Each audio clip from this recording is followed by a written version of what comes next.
Hello everyone and welcome back to my channel. My name is Caitlin from Florals.com and you may notice a little bit of scenery change.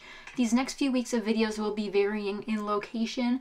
I'm currently in between living at my parents' house and moving to my new apartment, and I just film wherever I am whenever I can. So I apologize for the lighting changes here.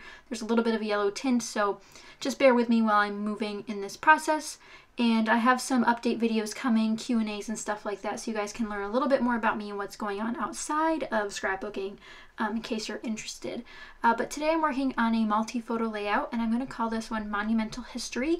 I'm actually covering a lot of different monuments we saw while we were there that don't need all of their own pages. So this is a great way to sort of group everything together and make it a little bit more simple on yourself instead of making a different page for each monument. I don't have a lot to say about each of these monuments. They don't sort of impact me personally or anything like that, but they were beautiful to see, and I took pictures of everything every time we went to DC. And I think this is one of the last DC videos that I have for the February kit. I do have other videos coming up, don't worry. It's just this kit was harder to work with some of the photos I had printed, and I am waiting for more photos in the mail. So we'll see what brings us the end of February here, and we'll see what comes of it. I did almost finish this paper pad. I have some scraps left, but I did use a bunch of it up, which was my plan for this mini kit here that I made for this month, was to use it up. And I'm mounting this photo, which is a beautiful statue of Benjamin Franklin, on a bunch of those papers. And if you guys didn't know, I made a whole video about these page kits and how I selected the papers for them. So if you're interested in learning about the background papers that I chose, which includes that beautiful green I'd cut into, the key paper, and the black polka dot paper, you can head over to that video to check out more, or check out the playlist down below for all of my February videos for this kit and making the kit. So after I mount this on a gazillion different mats, which I'm trying to get back into photo matting because I love how much 6x6 paper it uses, and I love how deep it makes the photos feel, I will get to more embellishing on this layout. So you'll see I have that green paper on the bottom half of those two left photos, and then I have the multiple layers underneath that Benjamin Franklin photo. Here's where I bring in the last sheet from that KI Memories Vintage Charm paper pad to my scene, and I will be making a little sort of block 12 by 12, almost 12 by 12, I make it a little bit shorter, section across the bottom of my layout so that my photos don't feel like they're floating. This is definitely a great way to use those 6x6 papers up in a unique way, and you can extend it across the page, especially with a pattern like this one. It's just a little slight vintage scrub on it, so it doesn't really need to line up. I did attempt to use this gingham washi tape, which I believe is from Target, but that went horribly wrong. It kept tearing, and the other one that I have from that set isn't nearly as bad as this one. I know washi tape generally, it either works or it doesn't work, depending on the quality of it, but this one just gave me so many issues. And then my ATG gun had to run out of adhesive, so I move on to tear tape for this section. I need to get more of this stuff. I like my ATG, but sometimes tear tape's just a lot easier for me, but it's only easier when I don't need it to be easier, and when I'm in a rush to do something, of course, it's more difficult to use. So that black polka dot paper has very small orange dots on it. They almost look white on camera right now, but they're actually orange dots, which is why I picked that paper, because it matched the key paper, which is from Simple Stories, in the background there. So you'll see me layer these on top of each other, and we practically cover the whole seam anyway, so we don't have to worry about that either, which is nice. And then I start going through the embellishments that I have picked out. I have Teresa Collins stickers I think about bringing in. I have a ton of stuff, including these border strips, which I've put in several of my kits now, and these are from Joann Fabrics. I will simply trim that down so I can place it underneath these layers as well. Again, I'm working on my paper layering skills. It's something I want to work on to use more supplies out of my stash, as well as make more interesting pages. I like some simple pages, but I'm also trying to work in some more, you know, complicated, complex pages. I decided to grab another strip of that same light brown color and put it at the top. That way it continues the light brown shades to the top. Again, moving your eye across the page to like things. It's a great way to move the eye around the page if you're having difficulties with that. I have pulled out a bunch of embellishments already that you see in the pile on the left-hand side, but now I'm thinking that I want some wood veneer. So I end up pulling out a bunch of these banner shapes, and I don't end up using them, but I do end up using the typewriter, the arrow, and I'll use an asterisk for a little bit of extra texture.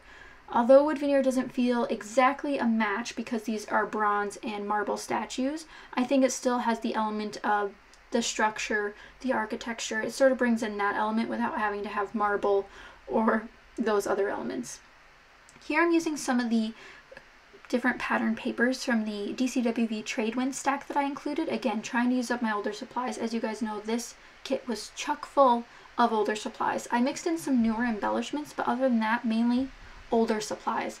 This DCWV paper pad is quite a few years old. I want to say at least over 5 years old, and I'm glad to be using at least a little bit of it on these photo mats. Just adding a little bit of design and a little bit more color in them.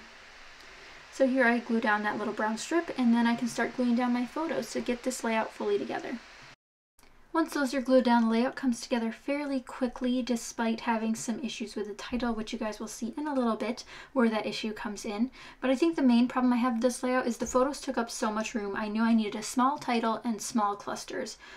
This is where I ditched the idea of those banner wood veneers. I was trying to think of a word that could fit on them. I already had some alphabets picked out in mind that I thought might match this color scheme.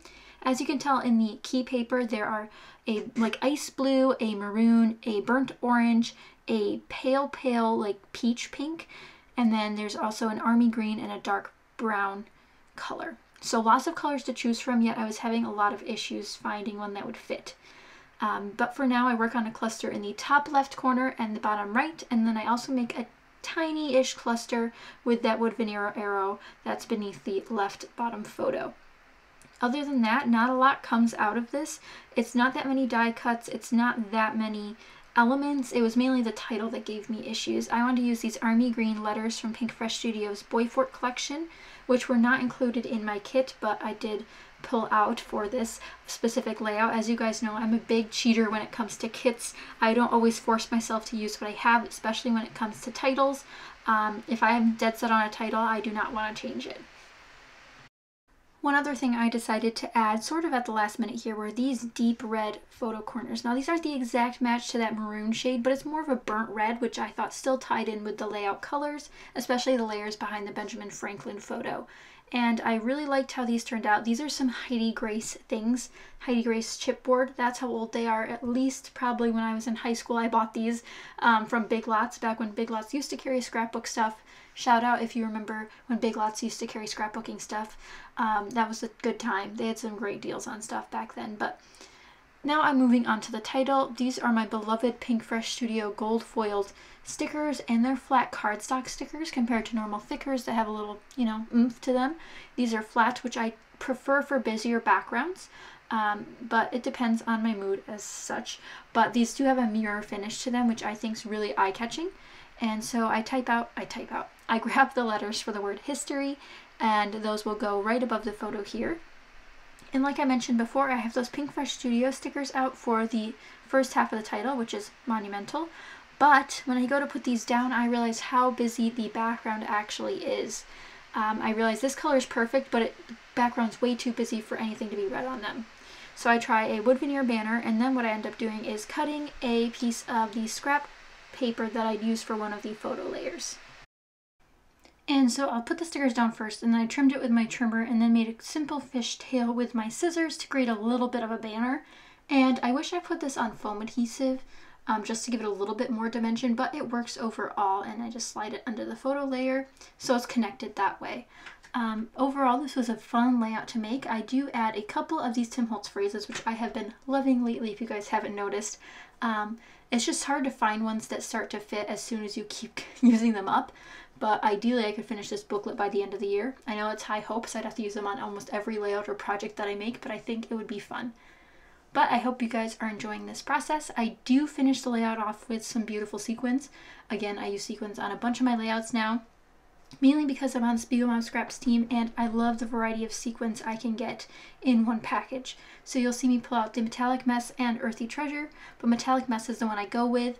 It's absolutely perfect. It has the cream color that's in the background. It has clear, which always works, and it also has gold and bronze sequins in it, which work perfectly for this layout because the photos of the monuments themselves are somewhat bronze, but the elements are gold with like the stickers and such. So here's a close-up of that, and you can see the staples I added to the top for some texture. But that's it for this layout. I hope you guys enjoyed. If you did, be sure to give it a thumbs up and be sure to subscribe and hit the notification bell if you're interested in getting notifications about my videos. But thank you guys so much for watching, and I will see you guys next time. Bye!